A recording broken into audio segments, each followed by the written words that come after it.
All right, so we're back at it for another day. Got a few things going on. We're getting the loader serviced and ready for next year, I guess. We got some work to do with it, but it's got 260 hours on the service, so before we take it back up to Rothbury and just put on another 50, 60 hours on it, I figured we'd service it while it was down here. Our tractor, we got the front end all tore apart. We got a new U-joints going in it, and a drive shaft. I don't know if I ever recorded any of that. It's been a... we got some wood piles around. I cleaned up some fence lines and stuff like that. And we got an old barn that fell down that we're gonna take care of. Just get it taken care of and cleaned up so it looks a little better. But I want to tighten the tracks up on the skid steer. So, I mean, you can see there's a little play in them. This one's not as bad as the other side, but I would like to tighten them up just a little bit for winter. I prefer them a little tighter during the winter. I don't know if you guys have ever put tracks. Have you ever popped a track off and put it back on in the winter? I have. I've done it in 10-degree weather. I don't enjoy it. My hands get really cold and block up and stuff like that, so I prefer to just run them just a little bit tighter in the winter. And yeah, so hopefully that saves us from having that issue.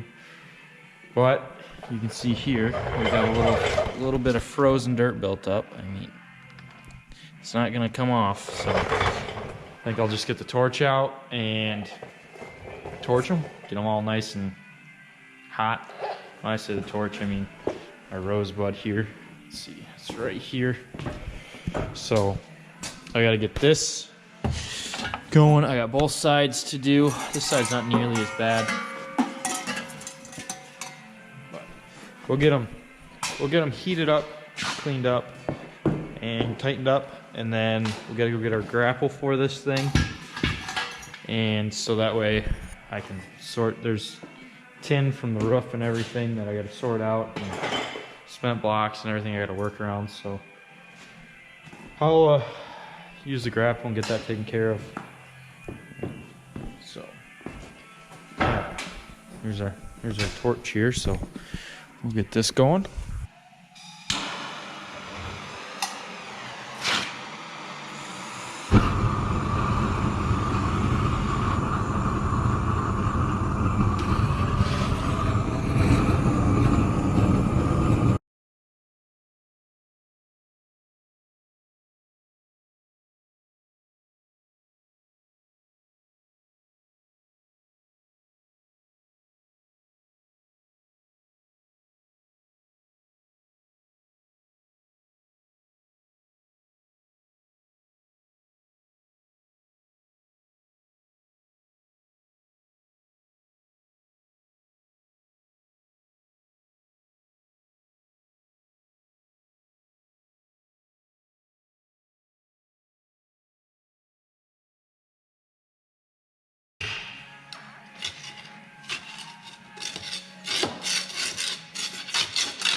All right, that side's done. We need to get, the issue is we need to get to, now you guys can't see anything. There's a little door right here, 2 bolts. You just unbolt it and pop it off. And the grease fittings back there, and then you just tighten it up a little bit. All right, so what we got going on, as you can see here, we got some old chunk metal, some wood, and a barn that has fallen down. So what we're gonna do is clean up all the wood off of that, sort out all the metal, everything, so we can get this cleaned up. Don't know if we're really ever gonna farm it, but it'd be nice to get it cleaned up. I don't know, maybe park some equipment here or something, who knows? I mean, it's just nice to get it taken care of. It's kind of a, we'll take out the silo at some point maybe, get some concrete taken care of, just clean it up, you know.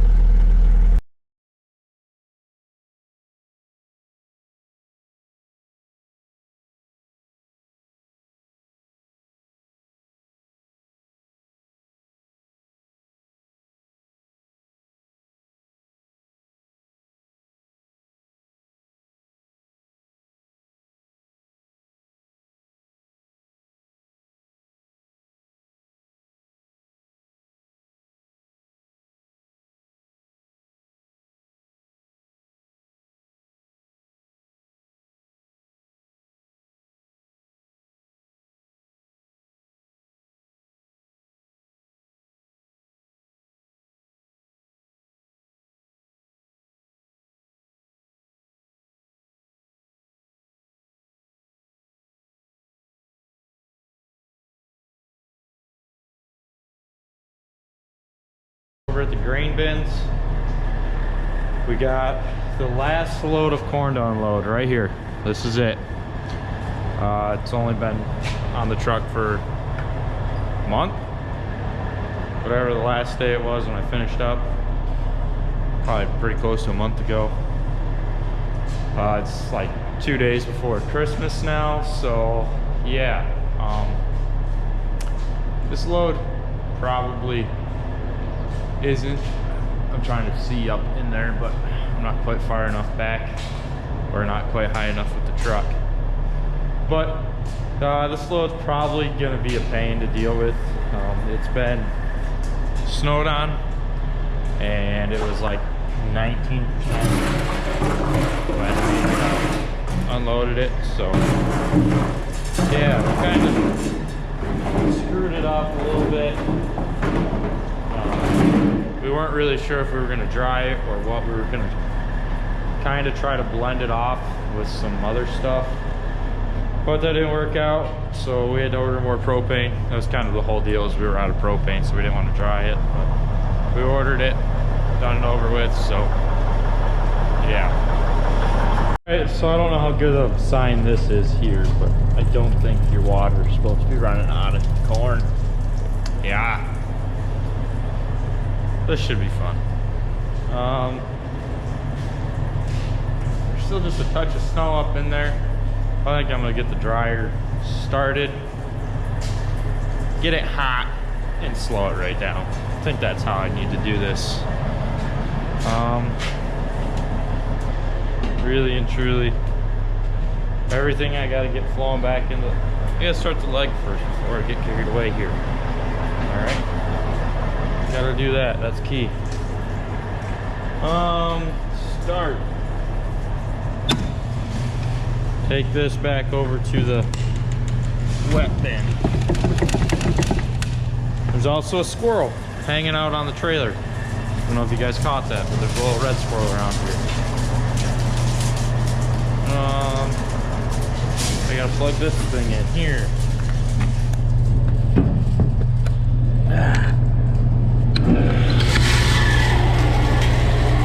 For some reason, it's always like a learning curve, even a month after you've been running this thing, for some reason. So, get this turned way down over to here. Hit the starter. See what happens.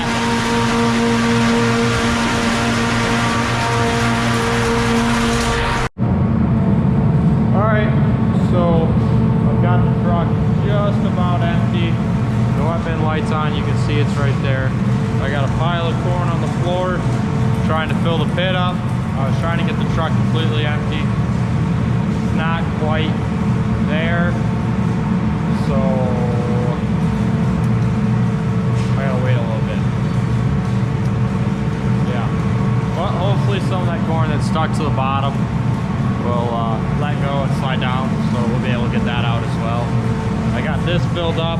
I ran it empty, so this is empty. So I should be able to start back up and finish filling. So yeah, hopefully this doesn't plug up. You know, when I start that up, hopefully I don't have too much on it. That could be a bad day. So then I'm just gonna let it dry for a half hour and come back over, and hopefully I got enough out of it by that point. Anyways, yeah, that's what I got going on. All right, so the truck is empty. Door is shut. It's all taken care of. And I gotta take a call. All right, anyways, so the truck is empty and everything is cleaned up. And the corn is drying. So right? That's how that works? I don't know. So anyways, yeah, that's the last of the corn. Everything's in the wet bin, going through the dryer. It's cooking down pretty good, so hopefully by 4 or 5 o'clock it should all be done. Yeah, so I think the best part about this now is I can go through and actually detail my truck, get the inside all cleaned up. Now that I'm done running the dryer, pulling in there. So I'm very excited for that. I'm tired of all the corn dust on my dash. It's driving me nuts. So I get to go through and finally clean it. Maybe I'll do that next week between Christmas and New Year's. That'll make me a lot happier. So that's the best part. Yeah, everything seems to be going good. Decided to plug up the auger, you know, because I tried to load it too fast. Happens, you know. Once in a while you just get a little carried away, you want to get stuff done, and boom, plug everything up. So yeah, it's we got a flat tire on that semi. That's our other issue. Before we bring that back, we probably need to go through and put that back on the bead, because I'm pretty sure we can recap it, so I don't really want to kill the bead of it. Tires are no good to us at that point if we kill the bead. So get that taken care of, and then we'll bring that semi back. We got a little work to do to it because Mark decided to smash the mirror out in that thing. When we were running the grain cart next to it, he got kind of a little crooked. He was trying to learn in the dark, and it happens. So yeah, we got to take care of that. All right, so I made it up to the tractor here. We're gonna do some chisel plowing. We got this piece here, this piece right back there on the other side of this piece. This is all gonna be one field next year, this corn section here, and that was our wheat field that we had. So that's already chisel plowed. We chisel plowed that earlier this summer, or earlier this fall, before everything. So it's all chisel plowed. We're gonna go through and get this piece done, work it into the other. It's all gonna be one field, and then I don't know if I'll be able to actually chisel plow that piece, that cornfield over there. That's probably one of our wetter fields next to the fields up there. Those fields, the Hulse fields, are wet. So those ones we're gonna actually turn into wheat fields next year. We're gonna go through in the spring and subsoil them, and or in the early summer sometime when it's dry and we can get out there, we'll go through and subsoil them all. And just because I don't think it's ever been done, and it's just really heavy clay ground. We think it needs to be broke up a little bit and get it taken care of. So we have one other field. It's a grass, it's a sod field that I think I'm going to chisel plow. I'll call Grandpa before I sink the chisel plow into it, but we talked about it yesterday, so I think we're going to get that one. So we got probably 45-ish acres of chisel plow. I'm gonna hopefully get it done today. That's what the plan is. I have to tighten up all my, we're putting new points and sweeps on this thing. I don't know if I've even shown you guys this. So we run a straight shank here with a sweep behind it. I think it helps break up helps loosen the soil up some more. And we used to run twist shanks on it, and we just think this does a better job of breaking up some compaction. It's lifting the soil more. I don't know, I could be completely wrong. You know, what can you say? We're trying something new, you know. You just keep doing the same thing, you let them know if you're doing better or worse. So we've chisel plowed everything like that this year. We think it's doing a great job. It's covered 600 acres already this fall, so that's a key for us, getting that all worked up. In years past, we've had some really wet falls, and so we've had to do some disking, and some of our fields have got a little bit of wave to them, and I think this has really helped us get some of those fields leveled off some more. And so then we'll go through and soil finish them this, I think, next spring, because I don't think I'll be able to get back out on some of the fields this fall. But if I can, I will. If I can just get some more soil finishing done, that'd be great. I don't know how much I'm going to get that done. I mean, it's just one of those things, but yeah, we're pretty excited about how this fall's going. Can't complain at all. So let's get in this thing and get to chisel.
just a random